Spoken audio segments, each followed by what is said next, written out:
Don Ernesto Quintana cada mañana se levantaba antes que el sol para tomar sus cestos de frutas y hortalizas, montar su vieja camioneta y armar su pequeño puesto en el mercado principal del pueblo, donde trabajaba desde que era un joven adolescente. Gracias a su carácter amable y servicial y su espíritu carismático, se había ganado una intachable reputación entre su asidua clientela, y no había vendedor que no se hubiese sentado a entablar una amena conversación con él al menos una vez. Su esposa, Isidora, era también muy querida en el pueblo. No había mujer a quien no le hubiese confeccionado un vestido, ni parto en el que no estuviese presente. Eduardo, su hijo menor, desde que tuvo edad suficiente para subirse a la camioneta, se convirtió en su fiel ayudante. Este adoraba con devoción a su amoroso padre y no había nada mejor que pasar el día entero con él. Los últimos 2 años, a pesar de sus arduos esfuerzos, las cosas en el pueblo comenzaron a no marchar muy bien. Una voraz plaga había arrasado con la mayoría de los cultivos y afectado la economía de sus habitantes, quienes en gran parte vivían de vender sus cosechas a los mercados o a compradores al mayor provenientes de otras ciudades. El hambre y las deudas fueron opacando rápidamente casi todos los hogares. La familia Quintana no fue la excepción. Don Ernesto apenas dormía, agobiado por la angustia de no tener ni un centavo con qué dar de comer a sus hijos al día siguiente.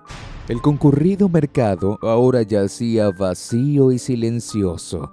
Ese día, cuando iban de camino al puesto con apenas un par de cestas, Eduardo notó que una gran ansiedad se había apoderado de su padre luego de conversar con unos intimidantes sujetos a la salida de su hogar.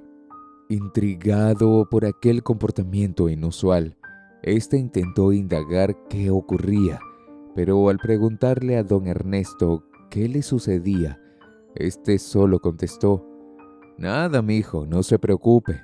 Más bien vaya con doña Jacinta y le dice que le entregue unas cestas que dejé guardadas allá en su puesto». El pequeño asintió y se fue corriendo a cumplir con una encomienda. A mitad de camino, iba a patear una lata cuando vio algo muy brillante enterrado en el piso. Al agacharse a recogerlo, se dio cuenta de que se trataba de un auténtico anillo de oro con un pequeño diamante incrustado en el centro. Pletórico de emoción, lo tomó entre sus manos y fue corriendo a mostrárselo a su padre. «Con esto seguro papá podrá pagar sus deudas y se pondrán muy feliz», pensaba el sonriente chiquillo. En ese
sus cándidas facciones.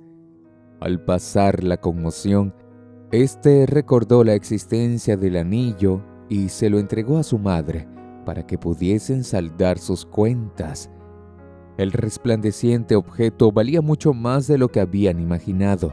En vista de ello, su madre decidió usar el dinero para marcharse a otra ciudad donde ella y sus hijos pudiesen estar a salvo y rehacer sus vidas lejos del terrible recuerdo de aquella tragedia. Los años pasaron y aunque Isidora y el resto de sus hijos lograron adaptarse a su nueva vida y aprender a vivir con el gran vacío que había dejado la ausencia del difunto Ernesto, Eduardo, guiado por el odio y el rencor que había ennegrecido su corazón, se mantenía firme en su convicción. Al llegar a la adolescencia, protagonizó un sinfín de riñas promovidas por su carácter irritable y sus ansias de convertirse en un tenaz luchador, capaz de fulminar a quien se interpusiese en su camino. A pesar de los ruegos de su madre y la gran preocupación que esto generaba a toda su familia, estableció relación con sujetos de procedencia dudosa que, según él, lo ayudarían a conseguir lo que necesitaría para llevar a cabo su plan y poder enfrentarse a los homicidas de su padre. Mientras sus hermanos estudiaban, hacían amigos, se enamoraban y disfrutaban rodeados de su familia, él destinaba cada respiro a alimentar su ira y prepararse con ansias para ese esperado momento. 20 años más tarde, el obstinado hombre, sin reparar en las lágrimas de su madre, quien sufría inconsolablemente al ver en lo que se había convertido su hijo, viajó de regreso al pueblo, dispuesto a cobrar justicia. Se dirigió a la única dirección que sus contactos habían logrado encontrar de uno de los sujetos al quien usaría para poder ubicar a los demás. Al prepararse frente a la deteriorada choza, visualizó a un frágil anciano sentado en una silla de ruedas, observando el horizonte. Cuando se acercó a preguntarle por el hombre a quien buscaba, no pudo evitar sorprenderse al oír su respuesta. «Soy yo, ¿qué necesita?». El hombre, que a lo mucho debía tener unos 45 años, lucía tan débil y enfermo que parecía tener unos 30 más. Aunque su odio hizo que estuviese a punto de hacerlo, Eduardo no pudo ser capaz de tomar represalias en contra del moribundo sujeto, así que en lugar de molerlo a golpes, solo le pidió que lo guiase hacia donde se encontraban los otros 2 asesinos de su padre. Este accedió y, echando a andar su oxidada silla, lo condujo hacia estos a través de las calles del pueblo.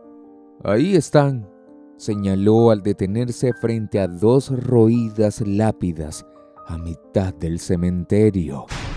Lo que queda de ellos reposa allí desde hace 18 años. Un aire de frustración abatió el rostro de Eduardo al caer en cuenta de que había desperdiciado su vida preparándose para concretar una venganza que jamás iba a llevar a cabo. «Dijeron que estaban vivos», exclamó indignado, atestando un golpe contra una columna. «¿No estarás mintiendo para salvarlos?». «Sus hijos son los que están vivos. Llevan su mismo nombre», respondió el sujeto. «Puedo decirte dónde viven, pero si los matas a ellos, ¿qué ganarías aparte de la desgracia de acabar convirtiéndote en un desdichado igual que nosotros?». Continuó: «Tu padre era un gran hombre. No tienes idea de cuánto me lamenté el no haber intercedido por él en aquel entonces. He vivido con su muerte clavada en mi conciencia y, como puedes ver, la vida se ha encargado de cobrarme con creces mi cobardía. Entiendo cómo debes sentirte luego de ver que has desperdiciado en vano tu vida, consumida por el odio y la sed de una venganza que no podrás saciar. Has debido saber que nosotros no hemos venido a este mundo a ser jueces de los actos de los demás, sino a buscar la manera de ser feliz y disfrutar nuestra estadía más allá de las adversidades, pues es la misma vida la que se encarga de pasar factura a todos aquellos quienes se dedican a hacer el mal. Acaba conmigo si eso te da paz, aunque esto no traerá de vuelta a tu padre, y además me estarías haciendo un gran favor.